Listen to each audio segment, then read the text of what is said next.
السلام علیکم، میں ہوں ڈاکٹر سجاد عباس اور آج کی ویڈیو میں ہم بات کریں گے کہ کم کاربوہائیڈریٹ والی غذا کھانے سے جسم پر کیا اثرات ہوتے ہیں۔ جب آپ کاربوہائیڈریٹ یا شوگر والی غذا کھاتے ہیں تو آپ کے بلڈ میں شوگر کی مقدار بڑھ جاتی ہے۔ یہ شوگر یا تو انرجی کے لیے استعمال کی جاتی ہے یا اس کو گلائکوجن اور فیٹس کی صورت میں جسم کے مختلف حصوں میں سٹور کر لیا جاتا ہے۔ لیکن اگر آپ کم کاربوہائیڈریٹ یا شوگر والی غذا کھاتے ہیں جیسے کیٹو ڈائٹ یا فاسٹنگ کرتے ہیں تو آپ کے جسم میں شوگر کی مقدار کم ہو جاتی ہے، جس سے جسم میں انرجی کی کمی ہوتی ہے۔ انرجی کی کمی کو پورا کرنے کے لیے جسم فیٹس کو انرجی کے لیے استعمال کرتا ہے۔ اس پروسیس کو کیٹوسس کہتے ہیں۔ کم کاربوہائیڈریٹ والی غذا کھانے سے جسم میں پانی کی کمی ہوتی ہے، کیونکہ شوگر جسم میں پانی کو ریٹین کرتا ہے۔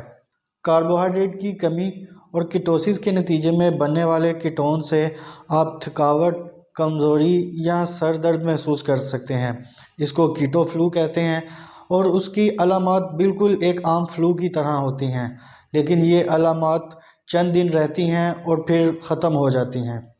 کاربوہائیڈریٹ کی کمی سے جسم اپنی انرجی کی ضرورت کو پورا کرنے کے لیے فیٹ کو استعمال کرتا ہے، جس سے پیٹ میں چربی کم ہوتی ہے اور بڑا ہوا پیٹ بھی کم ہو جاتا ہے۔ کیٹوسس کے نتیجے میں بننے والے کیٹونز کی وجہ سے منہ کا ذائقہ بھی بدل سکتا ہے، لیکن زیادہ پانی پینے سے اس سائیڈ ایفیکٹ سے بچا جا سکتا ہے۔ کم کاربوہائیڈریٹ والی غذا کھانے سے آپ کے جسم میں شوگر کا لیول بھی کم ہو سکتا ہے، خاص طور پر اگر آپ شوگر کے مریض ہیں تو آپ کیٹو ڈائٹ یا فاسٹنگ کر رہے ہیں۔ شوگر چیک اپ کا روٹین لازمی بنائیں۔ کم کاربوہائیڈریٹ والی غذا کھانے سے اور ہائی پروٹین والی غذا سے بھوک کی کمی ہوتی ہے۔ کم کاربوہائیڈریٹ والی غذا کھانے سے جسم میں ڈائبٹیز کا رسک بھی کم ہو جاتا ہے۔ ڈائبٹیز کی مین وجہ یہ ہوتی ہے کہ جب آپ لمبے عرصے تک کاربوہائیڈریٹ والی غذا کھاتے ہیں تو آپ کے بلڈ میں شوگر کی مقدار زیادہ رہتی ہے، جس سے انسولین سیکریشن زیادہ ہوتی ہے۔ ایک وقت آتا ہے کہ جب سیلز انسولین کو رسپونڈ نہیں کرتے اور جسم انسولین ریزسٹنس ڈیولپ کر لیتا ہے اور بلڈ میں شوگر کی مقدار زیادہ رہتی ہے۔ اس پروسیس کو ڈائبٹیز کہتے ہیں۔ لیکن کم کاربوہائیڈریٹ والی غذا کھانے سے جسم میں کاربوہائیڈریٹ کی کمی ہوتی ہے۔ کاربوہائیڈریٹ کو ہضم کرنے کے لیے جسم کو انسولین کی ضرورت نہیں ہوتی، اس لیے کم کاربوہائیڈریٹ والی غذا کھانے سے ڈائبٹیز کا رسک بھی بہت کم ہو جاتا ہے۔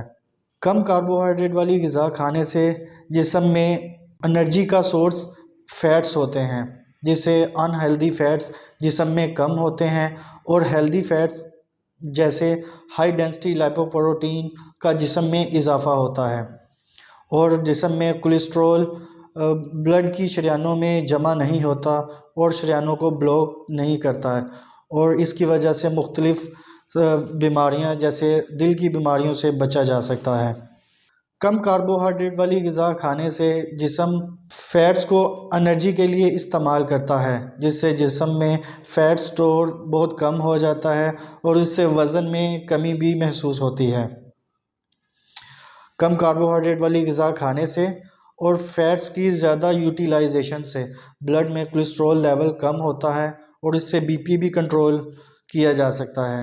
آپ مختصر کہہ لیں کہ کم کاربوہائیڈریٹ والی غذا کھانے سے جیسے کیٹو ڈائٹ جس نہ صرف بلڈ شوگر کم ہوتا ہے، بلڈ پریشر اور کولیسٹرول میں کمی آتی ہے، بلکہ بھوک میں کمی اور وزن میں بھی کمی ہوتی ہے۔